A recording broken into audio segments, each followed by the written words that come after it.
ज्योतिर्लिंग श्री सोमनाथ। ब्रह्मा विष्णु और महेश्वर हिंदू धार्मिक विश्वास सृष्टि स्थिति और संहारर देवता रूपे विवेचित होइथांती। महेश्वर शिव मंगलमय, सृष्टिर समस्त अनिष्टकारी अपशक्ति अन्याय अनीति को संहार करी से ए संसार को सुख शांति प्रदान करिथांती। से देवदेव महादेव, से सत्य शिव सुंदर और आशुबर प्रदानकारी आशुतोष, से अकाल मृत्युभय हरणकारी और अकर्म कर्मदायक महाशक्ति मृत्युंजय, हलाहल कालकूट पानकारी से प्रभु नीलकंठ। महामृत्युंजय मंत्र जप करी तांको कृपारु मनुष्य अकाल मृत्यु जय करिपारे। शिव पंचाक्षर मंत्र ओ ये नमः शिवाय जप करी मनुष्य सद्ज्ञान लाभ करी जागतिक पाप तापरु मुक्ति लाभ करिथाए।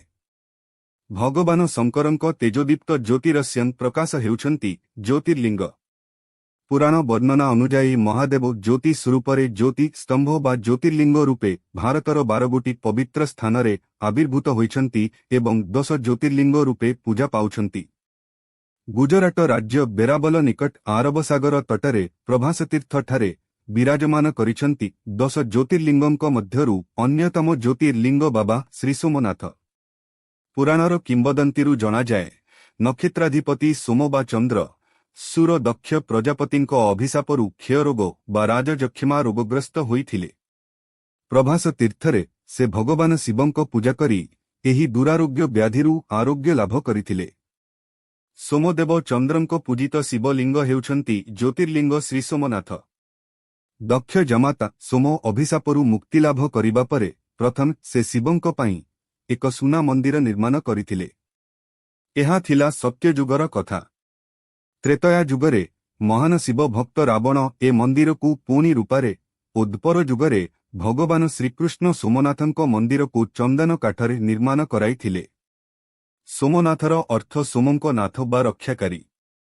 शिवपुराण अनुसारे सृष्टिकर्ता ब्रह्मा और पालनकर्ता विष्णुंक मध्यरे कलह उपनीत हेबारु सेमानंकु परीक्षा करिबा पई संहारकर्ता शिवंकर गोटिए अलोक रश्मि स्वर्ग मर्त्य और पाताल भेद करी प्रकट हेला। एही आलोक शिखार प्रांतभाग ठाब करिबाकु श्रीविष्णु मर्त्यकु आसिले। ब्रह्मा स्वर्गकु गले। आलोक रश्मिर प्रांतभागकु देखिले बोली ब्रह्मा आसी मिछरे कहिले। एहा सुनी निज पराजय स्वीकार कले भगवान विष्णु। शिव एहाकु जानिपारी पुणी एक द्वितीय अलोक स्तंभ भावरे आविर्भूत हेले और ब्रह्मांकु मिछ कहिथिबारु अभिशाप देले से मर्त्यरे कोनोसी स्थानरे पूजा पाइबे नहीं।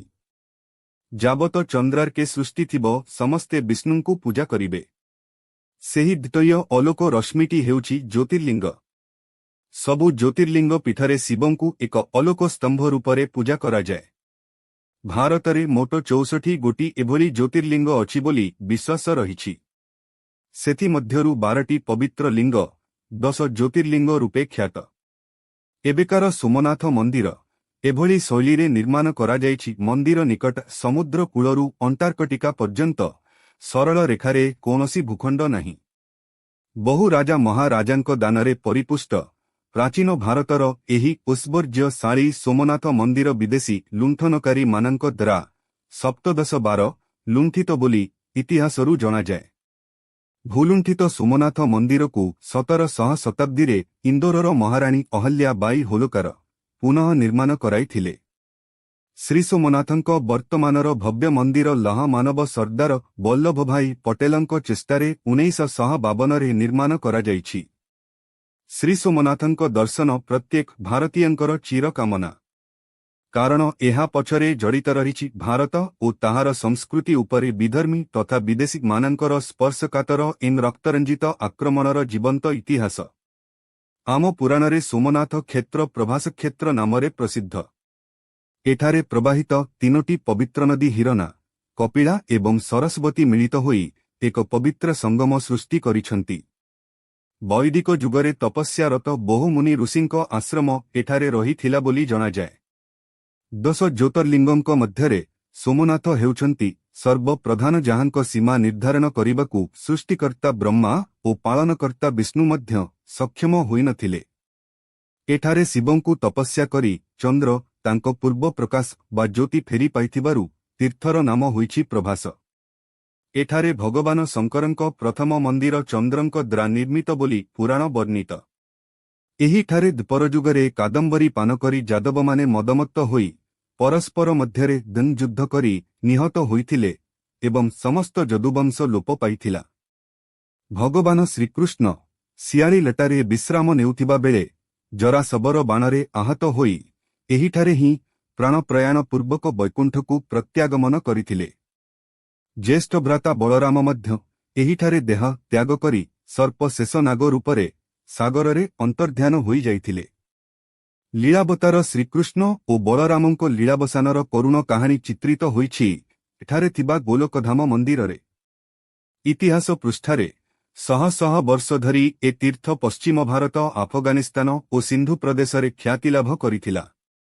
ପ୍ରତିବର୍ଷ ଅସଂଖ୍ୟ ତୀର୍ଥଯାତ୍ରୀ ଥର ମରୁଭୂମି ଓ ଗିରିନାର ପର୍ବତ ଶ୍ରେଣୀ ପାର ହୋଇ ଶ୍ରୀ ସୋମନାଥଙ୍କ ଦର୍ଶନ କରୁଥିଲେ। ଐଶ୍ୱର୍ଯ୍ୟଶାଳୀ ଏହି ମନ୍ଦିରର ସୁଖ୍ୟାତି ହିଁ ଏହାର ବିପଦ ହୋଇଥିଲା।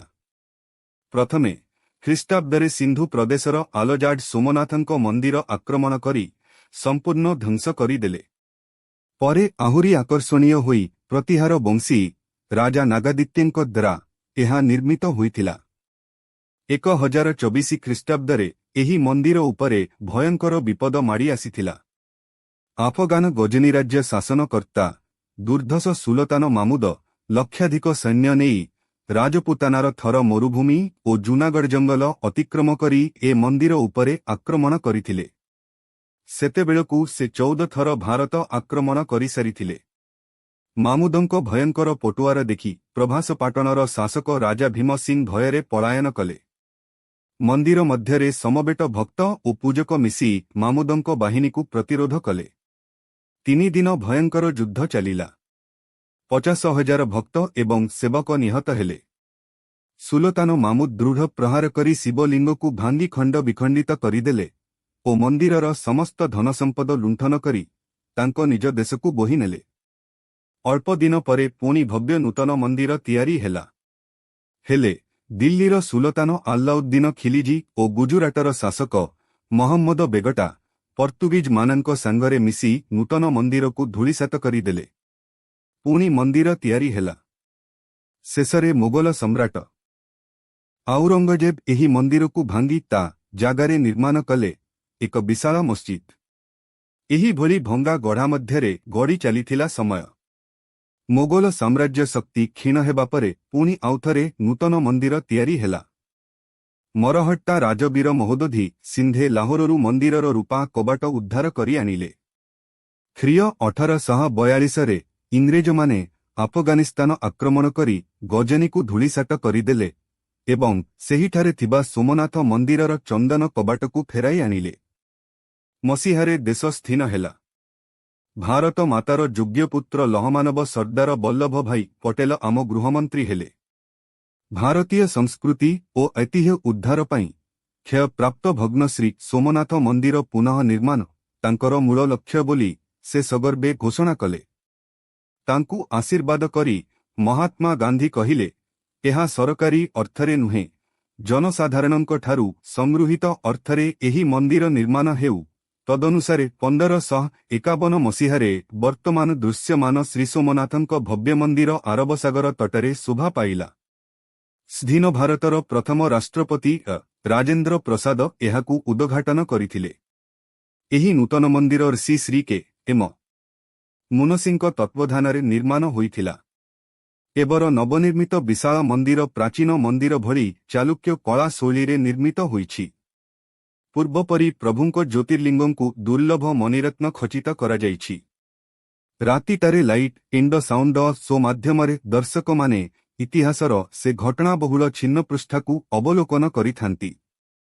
କାର୍ଯ୍ୟକ୍ରମର ଅନ୍ତିମ ପର୍ଯ୍ୟାୟରେ ପ୍ରସାରିତ ହୁଏ ଅମିତାଭ ବଚ୍ଚନଙ୍କ ସ୍ୱରରେ ଆମ ସଂସ୍କୃତି ଚିରନ୍ତନ ଓ ଅମର। ଯୁଗ ଯୁଗର ଆକ୍ରମଣକାରୀ ଏହାକୁ ଧ୍ୱଂସ କରି ପାରିନାହାନ୍ତି କି କରିପାରିବେ ନାହିଁ ମଧ୍ୟ। ଏହା ଚିରଭାସ୍ର। ଇତିହାସର ସେହି ରକ୍ତ ରଞ୍ଜିତ ଘୋର ଘନଘଟା ମଧ୍ୟରେ କୁଟିଳ ଗତି କରି ଆରବ ସାଗର କୂଳରେ भारतीय संस्कृतिर मूर्तिमंत प्रतीक आज श्री सोमनाथ मंदिर सगर्भे दंडायमान। यह घोषणा करे विनष्टकारी शक्ति जेते प्रबल और भयंकर हेले सुद्धा यह सृष्टिकारी शक्ति निकटरे मथा नत करिबाकू बाध्य। देशरे थिबा 10 ज्योतिर्लिंगंक मध्यरे सोमनाथ हेउछंती प्रथम। यह 10 ज्योतिर्लिंगंक निम्न स्तुतिरु जना जाइथाए। सौराष्ट्रे सोमनाथं च, श्रीशैले मल्लिकार्जुन, उज्जयिन्यां महाकालं, ओंकारं तुम्मलेश्वरं, परल्या वैद्यनाथं च, डाकिन्यां भीमशंकरं, सेतुबंधे तु रामेशं, नागेशं दारुकवने, वाराणस्यां तु विशेषं, त्र्यंबकं गैतमितटे, हिमालये तु केदारं, घृष्णेशं च शिवालये। ओ नमः शिवाय। अर्जुनी चरण बेहेरा।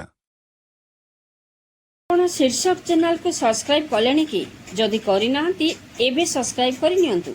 एभली दिव्य सीरीज आध्यात्मिक पौराणिक साहित्य गल्प कविता तथा ओडिया भाषा और संस्कृतिर समृद्धि पाई एही यात्रा रे शामिल होई बहुल मात्रा रे लाइक कमेंट और शेयर करंतु। जय जगन्नाथ।